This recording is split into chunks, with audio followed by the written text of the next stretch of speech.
Greetings. So this is sort of a random one. So my wife put this show, The Traitors, on, and I've started to watch The Traitors. And so I'm not. We're not going to watch the whole trailer or whatever. I find it distracting, so I am going to pause it. Um, I mean, we can see the magnificent Alan Cumming though over there. That's good enough.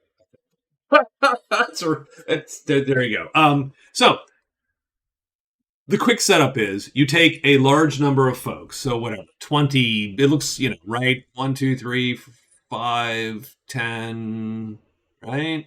1, 2, 3, 4, 5, 6, 7, 8, 9, 10, 11.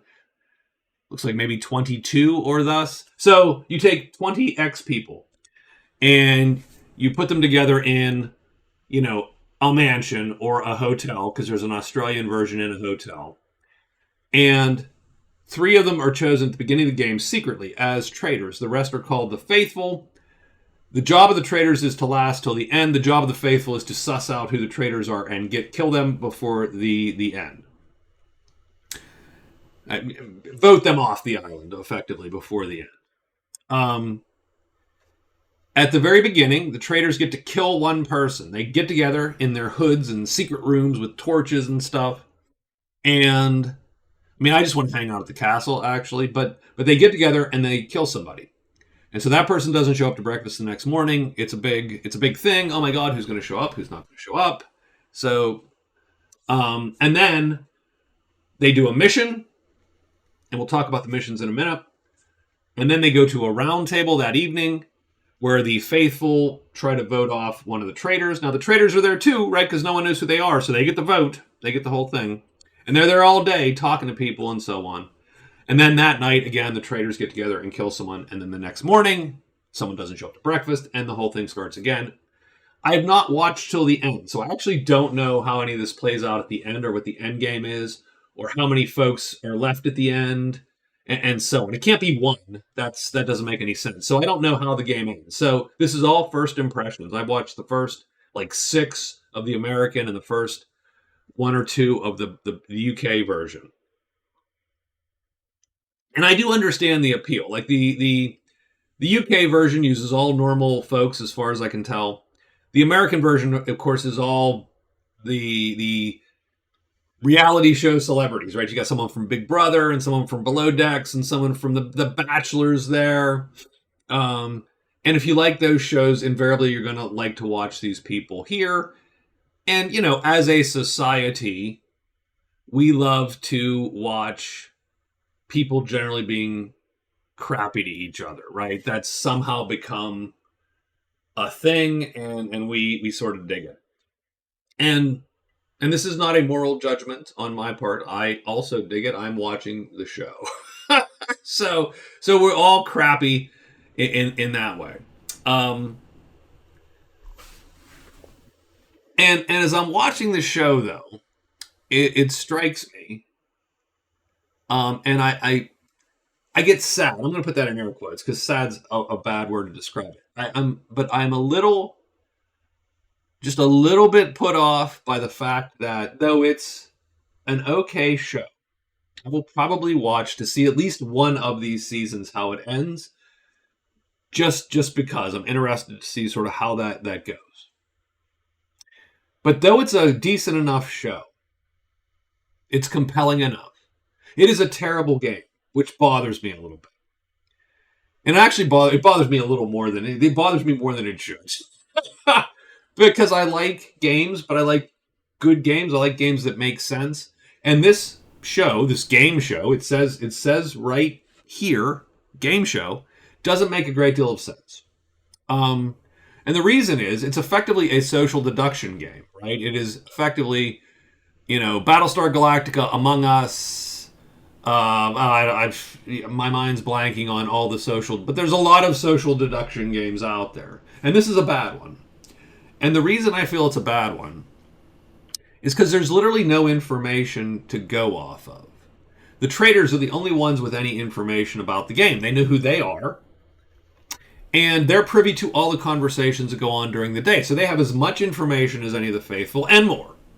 Now, that makes sort of sense. But it's just that the faithful, the non-traders, have no information to go on. There is nothing at all to indicate to them other than all these, nonverbal cues or verbal cues or behavioral cues, which don't exist, by the way. This is all fake. People, as I watch the show, I realize people aren't good at those. Like if anyone is basing their judgment of someone's motives or behavior off of some weird behavioral cues, or hey, they're slouching, or they don't make eye contact, or whatever, you are probably wrong, is what I've realized from this show, because they're invariably wrong all the time. In the UK one of the ladies was, I worked homicide for X years, 13 years or something, right? And I'm like, she's she's worked in homicide. No, I don't know. She could have been a detective. She could have been filing. I don't know. But she's worked in the homicide department for 13 years. I don't know what she did there. But that's what she said she did to the camera. So I take it at face value. And she said, I got this because I am good at reading people. And I am good. And invariably, everybody who said they were good at reading people, including this homicide person who worked in homicide, is bad at reading people. And I don't think that they're necessarily bad at reading people. It's that there is nothing to go off of in the game. The game does not create any situations where I might go and say, that behavior is strange and that person might be a traitor, or that person must be a faithful because they behave this way. There is nothing to differentiate the two between any of the games. So let's talk about the game. So every day they have a competition, but it's not really a competition. Put that in air quotes. It is a contest of some sort where they will break them up into teams, 2 or 3 teams, and they will compete. And it's some kind of physical challenge or some kind of mental challenge or whatever, right? Survivor-esque challenge. So the first one was that half the team, so split them into 2 teams, and then half the team went on a boat and lit their torch from the torch, and then they had to row back, and the rest of the team was essentially getting rope and soaking it in flammable stuff so that they will make a wick effectively to then light a wicker man. Okay, that's fine. It's a challenge. It's a race. Arguably, it's a race. But it didn't matter because there's no penalty to the loser. The incentive for both teams is the same. If you win, then $20,000 got put into the prize pool for everyone. And if you lose, $10,000 extra dollars get put into the prize pool in addition to the 20 for everyone, because the prize pool is everyone's until the end, when obviously the winners will share it. So there's no penalty for losing. It's just either the team as a whole makes $30,000 or $20,000 or nothing. There's no disincentive for losing. There's no incentive for winning. You might go, hey, we won, and thus gave you $20,000, and you only gave $10,000 to the communal pool. But that's it. That's the incentive.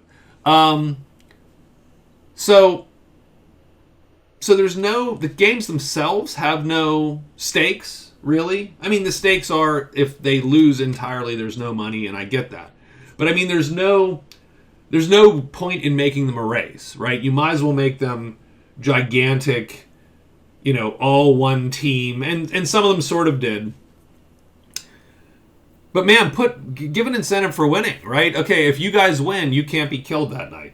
Like, none of you are going to be killed. Give an incentive for winning those games, and give an incentive for the traders to have to behave in a strategic and or shady way, right? Incent the traders to make the team lose somehow, maybe. Because that's all that means. I mean, because really all the traders they're not traders. They are people who get an extra vote that no one else knows about. And so they're not really traders.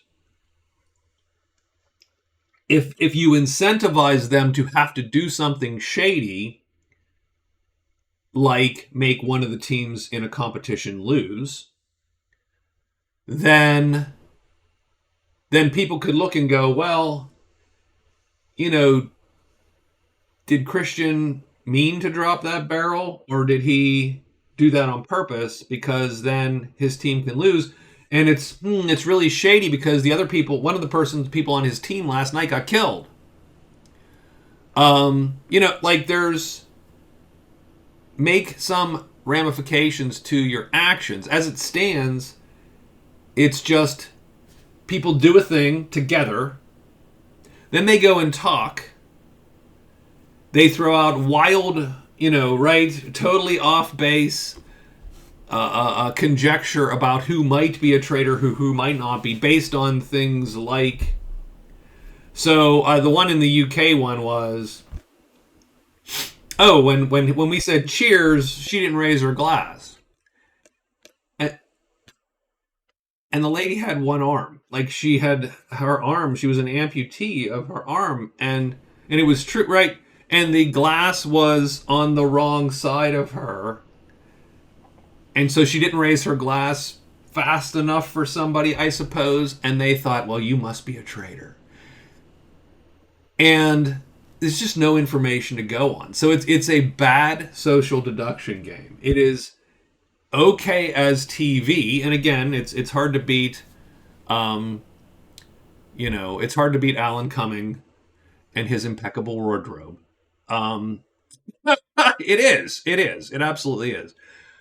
And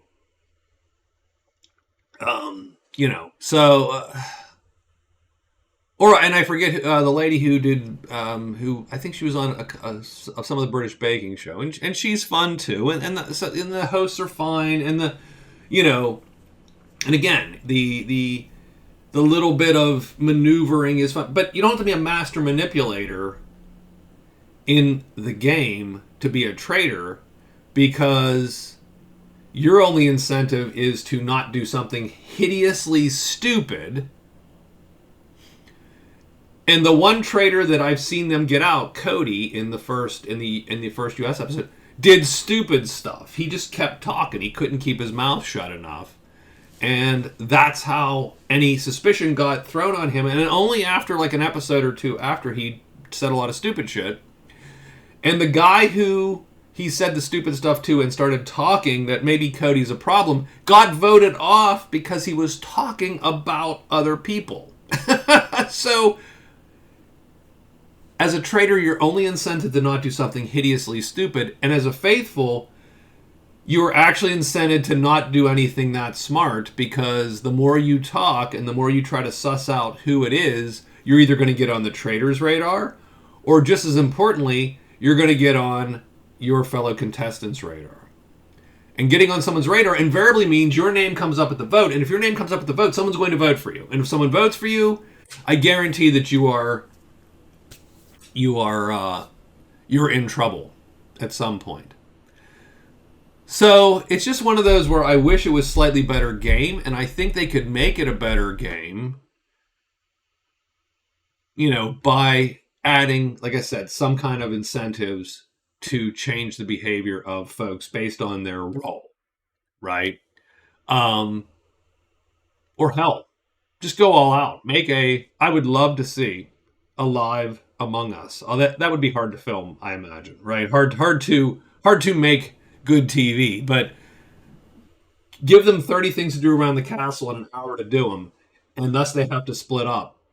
And if they are alone with a traitor, the traitor can just tap them on the shoulder and say, hey, yeah, you're dead.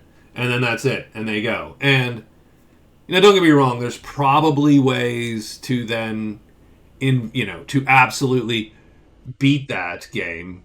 Hey, we're always in pairs and so on and so forth.